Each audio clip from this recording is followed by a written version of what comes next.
ئەچینە لای تەوەری یەکەم لە شاری زاخۆ میوانەکەم بە سوپاسەوە کاتی خۆی پێبەخشیوین لە شاری زاخۆ. شاری زاخۆ ناسراوە بەوەی کە شاری نووسەر و ئەدیبانە، شاری بیرمەند و شاعیرانە، هاوشێوەی شارەکانی دیکەی کوردستان هەڵبەت لە ماوەی ڕابردوودا بە تایبەت نزیکەی 2 ساڵە چەندین چالاکی هونەری و ئەدەبی و کولتوری لە شاری زاخۆی دەلال بەڕێوەچێت و بڕیاریشە لە داهاتوودا بە پێی پلانێک کە لەلایەن ئیدارەی زاخۆ دانراوە پلانی چالاکی هونەری و ئەدەبی زیاتر بەڕێوە بچێت. هەڵبەت وەک ئاماژەم پێیا زاخۆی یەکێکە لەو شارانەی کە سەرچاوەی یاخود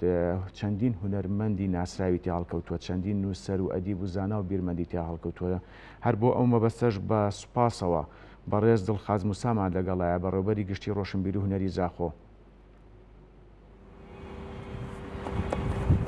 کاک دڵخاز بەیانیت باش، سوپاس کاتی خۆت بێمە بەخشی. سپاس بۆژی بەیانیەوە و هەمی بینەرە باش. زۆر سپاس. کاک دڵخاز بالەوە دەست پێ بکەین. ماوەی 2 ساڵە جم و جۆڵێکی هونەری و ئەدەبی و کولتوری زۆر لە شاری زاخۆ بەڕێوەچێت. بۆ کارەکەی چییە؟ سپاس بووە. پشتی بریارە حکوومەتە هەرێما کوردستانی و زاخۆ ببیدە ئیدارەیەکە سەربەخۆ و ئاستی ئیداریە ڕێڤەبەریên مەیت هەمی قەزایە بۆ ڕێڤەبەریên سەربەخۆ و سەر وەزارەتی بە یانش ڕێڤەبەریên گشتی کارتێکردنەکە باش سەر ئاستێ بزاوە تایبەتە لە زیدبواری ڕەوشەنبیریدا و هونەریدا بەحسکم. کارتێکردنەکە باشە سەر ئاستی بزاوە ڕەوشەنبیری و هونەری سنووری ئیدارە سەربەخۆ یا زاخۆ کردیە چونکە پشتەوانیەکە باش و بودجەیەکە مەزن هاتیە تەرخانکردنێ بۆ ئەنجامدانا بزاو و چالاکیên هەمی بۆرەدا ڕەوشەنبیریدا ئەدەبیدا هونەریدا گێرانە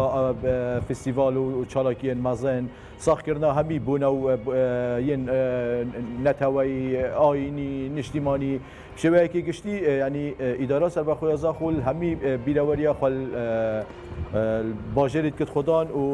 ئامادەکاریên باش بۆ هەمی چالاکیات ئێدکردنی ژبەر هەن. بەڵێ کەواتە کاک دڵخاز لەو کاتەوەی کە زاخۆ ماوەی نزیکەی 2 ساڵە بۆتە ئیدارەیەکی سەربەخۆ، ئەمە کاریگەری تەواوی هەبووە لەسەر ئەوەی کە چالاکیە کولتوری و هونەری و ئەدەبیەکان فراوانتر بێت لەو دەڤەرەیە؟ بەێ هەلبەت کارتێکردنەکە باش هەیە چونکە پشتەوانیەکە باش بوو ماوەکو ڕێڤەبەریە ڕەوشەنبیری هونەری زاخۆت ئێدکردن ژمارەیەکە باش یا چالاکیە هاتیینە تەرخانکردن دابەشکردنە سەر ساڵێ ینی بۆ نمونە 10 ڕۆژێن 10 شەوێن سەرێ ساڵێ مە پشێوەیەکی بەربەڵاو و بەرفرە ئاهەنگێران بیرەوەریە نەورۆزێ فستیڤالە شەل و شەپکە شەڤبێریên ڕەمەزانێ ژمارەیەکە مەزن یا چالاکیاش بلی کۆر و سمینار و پێشانگەهێن شێوەکاری ژمارەیەکە مەزن یا بزاو و چالاکیە پشتی پەیدابینە ئیدارە سەربەخۆ زاخۆتێن ئەنجامدان. سپاس بۆ ئیدارە سەربەخۆ و پاڵپشتیەکە بەردەوامە بۆ ماوەکو ڕێڤەبەریە ڕەوشەنبیری و هونەری و ئەڤژت بت هاریکار و ئەم بشێن پشێوەیەکی جوان و ڕێکوپێکتر و کوالیتیەکە باشی بزاو و چالاکیە سنووری ئیدارە سەربەخۆ یا زاخۆ پێشکەش بکەن. بەڵێ بەڕێز دڵخاز لە ماوەی چەند ڕۆژی ڕابردوودا فێستیڤاڵی جلوبەرگی کوردی بەڕێوەچوو لە شاری زاخۆ کە بە بەشداری هەر چوار پارچەکەی کوردستان و ئەمەش دەنگدانەوەیکی زۆری بە دوای خۆیان هێنا. بڕیارە لە ساڵانی داهاتوو ئەم فێستیڤاڵە بەردەوام بێت، فراوانتر بکرێت یاخود وڵاتانی تر بانکێش بکرێت بۆ ئەوەی کللتور و جلوبەرگی کوردی ببینن؟ بەێ 15 و 16 vê heyvê festîvala şel û şepk û cilûbergên Kurdî Zaxo hat sazkirin bejdariya zorbeya bajêrên Herêma Kurdistanê û her sê parçendiyên Kurdistanê ji Rojhilat, Rojava û Bakur bejdar bînin gelme û jimareyeka mezin ya hunermend û rewşenbîr û nivîser û folklornas têda bejdar bîn. ڕنگڤدانێکە باش سەر ئاستێ کۆمەڵایەتی سەر ئاستێ هونەری سەر ئاستێ ڕەوشەنبیری هەبی و ئەم پشت بێژن تا ڕادایەکێژی ینی فستیڤالێکە سەرکەفتی بیت ئارمانجت خدا چونکە مە دوو ئارمانج پێ هەبین ئێک ناساندنا شلوشب وک پیشه که کار دستیل باجر زاخو که نزدیکی 2000 سال وی باجری اف پیشه یه هی و بردام تانو که و خالا دویج مدویا ام لکتگه هشتنا که مزنت نبینا هر چهار پارچه کردستان ده هبتن که او هزر بیت کنه هر بیروریه که هر چالکیه که مزن هبتن همیشه رول خاطی دا ببینن و به پارچه کش به فستیواله وان هر دو آرمان جاده تا راده که انجام باش مینان امیدوارم ام بشن بردوام بن سروان فستیوالا سبارت فستیوالا شلوشب که بله پلان دایا پار سال روزک بی بس اف سال بین دو روز پلان دایا اف فستیوالا ببت فستیوالا که جگیر الباجار زاخو و بانها خود سال بو سال ام ده برفرهته لیکن و بشویه که جوانتر و ریکوپکتر و برگه جورا و جورتر دی بجار کن ما پلان آینده ده کو طابعه که نمچه نف دولتی جی بدن به فستیوالا ام بشن شان دن مهوانش دولت اندیجی کلتوری واناجل بری هر سال جاره که هر سال یعنی دولت که یانجی کریمه که یانجی جهه که الویره مهمان بکن هم کلتوری وانج و جلو برکت وانج الویره ببینن و دیساجی بردوامی دان پندکو فستیوالا جلو شلوشب کو جلو برکت کردی دبتن یعنی ایونت کا سالانه کو همی خلق تشن رول خاطر دا بینن همی خلجشین بجداری تدا بکن هر یک پرنگ که جواز تایبت باجر مین هرما کردستان ویرش دا خازیامن بو همی آنه تایبت تبید بار جلو برگا و دیزاینی و مودای دا کارت کن گازیامن بو آنه کو بو سالابیت آینده دا ام بشین پیوندی الگل همی جها بکن کو هر یک گوری شیانت خوا و گوری او برهم البردسی بشین بجدار بن الگل مد فستیوال مدیا سالانه بله کاک دو خازیم باسی و مان کرد که اگر بکره دهاتو دامیوان لولاتانی داره و بانکش بکرێت بۆ فێستیڤاڵی جلوبەرجی کوردی بەڵام لە پلانتانە نییە یاخود بیرتان لەوە نەکردوێتەوە کە ئەو فێستیڤاڵە یاخود هەر فێستیڤاڵێکی دیکە بێت چالاکی هونەری بێ ئەدەبی بێ کللتوری بێ کە بیبەنە دەرەوەی وڵات بۆ نمونە لەسەر ئاستی جیهان فێستیڤاڵی کللتوری هەیە فێستیڤاڵی ئەدەبی هەیە فێستیڤاڵی هونەری هەیە کە ئەمە دەرفەتێکە بۆ ئەوەی ئاڵوگۆڕی کللتوری لە نێوان کوردستان یاخود بە دیاریکراوی هەرێمی کوردستان لەگە وڵاتانی جیهان دروست بێت. والله اگر او دلیوه هبتن و پیوندیت باشد گل دولت اندیاج سازی اندین روشنبیری هنری لوان دولت هبتن کو دلیوه خوش بتن بما ام شاندت هنری شاندت روشنبیری شاندت کلتوری افریقن وان دولت بهند هم بزاوا ما هنری و روشنبیری و ادبی همجی کلتوری ما و همجی وکو ناسنامه ما یا نتوی الویر پیشکشی وان دولتا بکن پی خوشحالن ابجد مین تل سر آست پیوندی او که ام دیچواشن پیوندیات گلوان جهن پیوندی دار چه وکو دولت یا قنصلی و سفارت یا جی وکو ریوبری و سازی انگلیدای این کار روشنبیری و هنری امیدوارم او دلیوه اشلای هم حکومت هرما کردستانی جی هم اشلای اداره سربخو یا زاخو او دلیوه پیدا ببتن ام بشن پیوندیت باش گل دولت جیران گل دولت اروپی احساس بکن بو هندی ام بشن هرچنه بتن پارچه کش چالاکی انخوا پارچه کش کلتوری خوا و فلکلوری دبرک زنگینه همی بوارد بشن ببنویری هم وکو پیشانگاه هم وکو فستیوال هم وکو نینراتی ها که جوان و ریکوپیک و شارستانی یا هرما کردستانی ببنویری پیشکشی خلق دنیای همیه بکن ئێمەش بە هیواین ئەو پەیوەندیە و ئەو هەماهنگگیە و ئەو پردە کولتوری هونەریە دروست بێ لە نێوان هەرێمی کوردستان و وڵاتانی دەرەوە. کاک دڵخاس بابینە سەر چالاکی شانۆ لە شارەکەیە لە شاری زاخۆ هەڵبە دەگە کاتە بێت دواتر باسی میوزیک و شێوەکاری ژەکەین بەڵام با سەرەتاوە لە شانۆ دەست پێ بکەین چالاکیەکان لە بواری شانۆدا چۆنە لە زاخۆ. والله مخابنی و نل آسته پیدویه بزاوا شانوه ما دو تیپت شانوه بشوه که فرمی و مهلت فرمیجش وزارت روشنبیری و لاوان هیا چون که راستی شانو هنره که گشتگیره جماره که فاکتور بخوابت گرد به هنده بشن برهمه که شانوی بکار بینن دقه و سیناریو و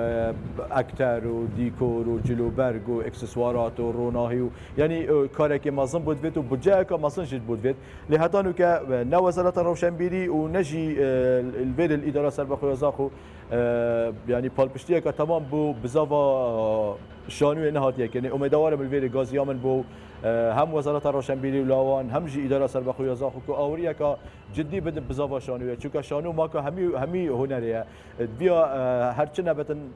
ساله چند عرضه که شانوی هبتن هم بشن شانوی دورندیج مهوان بکن الویل و دیسه هر دو تیپت میت هنریشی شانوی اکتیو ببن و بشن ساله چه نبتن عرضه دویت شانوی برهم ببینن و پیشکشی وی خلکی بکن چون که راستی خودی که هر هنرکی خودی که هر ملت که شانوه چند شانو پیشکتی بتن رنگ بدان وی ملتی یا رنگ بدان وی جواکی شانوی ده دیارت کرد دی ساجه دی بشه مخابنی و آست نل سالانه یعنی هندک بزاوت بچی که تاین شانو سر جاده شانوگری که یان دو پیشکش کن ل شانوگری سر استیجی و درش و دو سه مشهدی یعنی راستی والاتیه که برچاوت وی مجالی ده الزاخ بالا کاتا کاک دڵخواز نەبوونی بودجێ پێویست و نەبوونی هۆڵ بۆ نمایشکردنی شانۆگەریەکان ئەمانە کاریگەری ئەوەی هەیە لەسەر ئەوەی کە چالاکی شانۆ لە زاخۆ کەم بێت یاخود لاواز بێت بالي هر او دو اگرنکو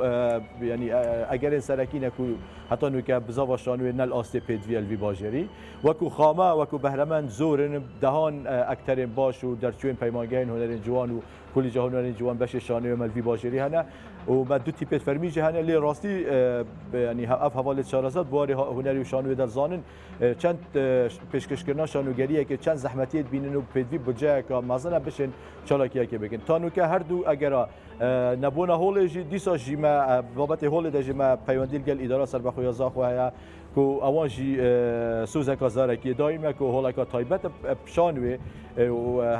عردك پارچه عردك جهات ترخان کنه به هنده هولا کا تایبت شانوی بیت آوا کرده به همین مواصفات نوی وشلای روناهی و استیجی و مش هولا کا مازن نف آوایی مداهی لی او هولا بی بونا و بیداوریانه بکر همین شولاتت لی تایبت مندی شانوی تدانینن دیساشی ام داکوکیل هندت کن کو اداره سربخوی زاخو گرینگیا کا باش بدت هنری شانوی و هر چنه بتن هولا کا شانوی شانو سینما جی یعنی هولا کا سینما جی او هولا هر دو کاراب شد تک بتن امیدوارم یعنی بزیترین دب بکن پلان جیب جکن دکو بشن هولا کا شانوی پیشکشی وی باجری بکن ولی گازیامن بو هم بو وزارت روشنبیری جی یعنی بریدی 2016 بریاره که گشتی یک قلمی پخشین همی تیپ و سنترت من راوستاندن و همی تیپ میت هنریجی اگر هندی کو پخشین تون هاتین راوستاندنش لای وزارت دارایی و وزارت روشنبیری و یعنی کارت کنه که خراب سر آستوان کلی همش لای کمی وجی همش لای جوری وجی با گازیامون با آنها کو هرچی نبود واورتنه که وان تیپ و سنترها دا بکن اف سنترت حتی نکشیاین فرا گیرن و اف تیپ حتی نکشیاین فرا گیرن و اکتیون و بزانن کو برجواندی ده دشین رول که برچا ببینن بساوا هنری و ادبی دا چنه بتن یعنی بجایی که آنیشی پخشینه که حیوانه بوان ترخام بکن باله بشن کارو چاله که خاپی انجام بده باله کاک دڵخواز وەک ئاشکرا شاری زاخۆ چالاکیێکی فراوان یاخود چەندین هونەرمەندی لە بواری میوزیشی تێدا هەیە پلانتان بۆ داهاتوو یاخود فێستیڤال ئایا فێستیڤاڵی میوزیک بەڕێوەیە یاخود هیچ پرۆژەیەک لەو بارەوە لە بواری میوزیک بەڕێوە بچێت لە داهاتوودا فستیوال بناوی فستیوالی موزیک جاری نه بس سالانه دهان چالاکی کنسرت دکرد چالاکی بنمونه لسری سال 10 شل و سر یک کنسرت هبو لپردی دلال همو شویک جماره کی باش ل هم هنرمندانی شاری زاخو هم هنرمندانی میوانیش بشدار بون ل 10 شبن رمضانه همی بیروارین من نوروز شبیری رمضان جماره رمضان یا هنرمند و استرانبیجن زاخو بشدار بین تدا بس ناوی کتبیجی فستیوال که تایبت بار موسیقی و استران ده جاری تانو که یعنی اکلا نبیه بس امیدوارم سرفی مجالی جی هم اداره زاخو هم رهبری روشنبیری هنری هزل هنده بکن پفکاری گل لاین اندی اگر بشن حتی سپانسراش بشدار بکن تدا کو بشن فستیوال که مزن بو موزیک و استران الباجر زاخو چه راستی باجر زاخو نافدار هنرمند استران به جماره که مزن یا هنرمند استران به وی باجری انا یعنی اف حوالت اندام سندیکا هنرمندان ده رجا هر زور یاوانا سالانه حوالن هم موزیک جن هم جستران بیجن ان شاء الله آنها هي خود ام بشن او دلی و پیدا بتن یعنی چه نبتن چند چالاکی اکن سالانه گریدای بارستران و موزیک هم ساز بکن. بله ای لبواری شوکاری دا کاغم خاص بار شوکاری تاراده که آسته وان باشه تیپ کار کوپک تیپ ناو تیپ مالا شوکار الوی باجری هیا اون دیم بزنم همه هنجی تان لگل هنرمندانی شوکار ل شاری بغداد و پارێزگاکانی تریشەیە. بله سالانه یک دو چالاکی گوره هماهنگیت گل دستگاه هواجس البغدا مهوانداری جماره کامازن یا هنرمند شوکار زاخت اتکرنه والویره سال دو هنده سال سه پیشانگه هت مازن کو بجداریا پترش صد هنرمند الویره احساس کنید دیساجی چندین پیشانگه شوکاری چه تا کسی یا جیب کمال الویره بجدت احساس کنه ات است بزاوا شوکاری دا تاراده که باشه و سر است وزارتش که فستیوال شانوی یا سرانسری حریم کردستانی هاتیه ترخا کردن بو باجر زاخ و کدل زاخ و ساز کردن لحتانو که باری عملی دا یعنی وزارت روشنبیری جاری او پیگاو ناویتیه بو هند فستیوال شوی که جگیر و ببت ملک باجر زاخ و سالانه هرچند اجنده وزارت دا اف فستیوال بهره باجر زاخ و امیدوار مد اف سال دا بکبت کاری و وزارت روشنبیری لوان به دلیوی و درگهی بکت کو امبشن فستیوال شوکاری یا مازن کو طابعه که امشن بیژن نب دولتی بخواد گرفتن چکو چندین شاند مهمان جده مهمان کنه اجنده وزارت روشنبیری لوان دا بیشی وازیاتیه ان شاء الله دلی به هبتن امبشن جبه بکن. بله ایمش بهیوان بارز دلخواز مساعدت چند گرنگه هاوکاری و هماهنگی یاخود پردی هنری لنیوان هنرمندانی باشور و ناوەڕاستی عێراق و هەرێمی کوردستان هەبێت بە تایبەت لە داهاتوودا فراوانتر بکرێت. والله حتا ئەم پارچەیەک ئەو پەیوەندی ئەمە بەستم بەردەوام بێت حتا ئەم پارچەیەک بنش عێراقی پێدویە بەردەوام ئەو پەیوەندیە گەلسازیên دیên عێراقی و باشووری عێراقی هەبن چونکە عێراق جی دەوڵەتێکە gelek زەنگینە بواری کەلتوریدا بواری هونەریدا ژمارەیەکە مەزن یا نویسەر و ڕەوشەنبیر و هونەرمەندا لێ هەنە شیانێت مەزن گەل العێراقی هەنە و دەوڵەتێکە gelekە کەفنارە يعني پیش شارستانیت که مصن یا العراقی هایی ليش اگر سیاسیش اگر نبونا و متمانعیت ما بین وانده تراده يعني هند جارا ام حسبتين يعني اف پیوندی لاوازل بیرج بانگاواز من هم بو سازین حریم کردستانیین بواری روشنبیری هنری هم بو سازین پارچندین پارێزگەهێندیên ji عراقی کو گرنگی بدن و پیوندی و هرچی نبت سالانه چند چالاکیکن هفت پشک يعني ام وان مهوان بکن ام شاندید ما بشن وان دبرت وان البغداد و باشور عراقی کو مهوان ببن دم مفايق مصر جيت وركرتني ورنك فدانا و السراست هنري السراست روشنبيري السراست ادبي حتى السراست كمالاتيجي يعني تشبت لتجهشتنا كنا بين هندك ذهبت كو اف بيوندياتنا بين وكو كرد وكو عرب يان وكو حريم كردستاني يان وكو بارچه ديش عراقي كو هند جارش اگر سياسي چند يعني هزرين خلت يان جلك نتيجهشت پیدا بت بیا هنر و روشنبیری و ادب یعنی سروان رگیری سیاسی زالتر بنو ببن پردکا مروایتی پردکا آشتیانت نبین همی تخوشین جواکی ده و هنر ببتر ایک یعنی ادب و هنر و روشنبیری ببتر ایک کو ملت عراق بشوی که گشتی یعنی آشنا ببن روشنبیری و هنری ایک و پیوندی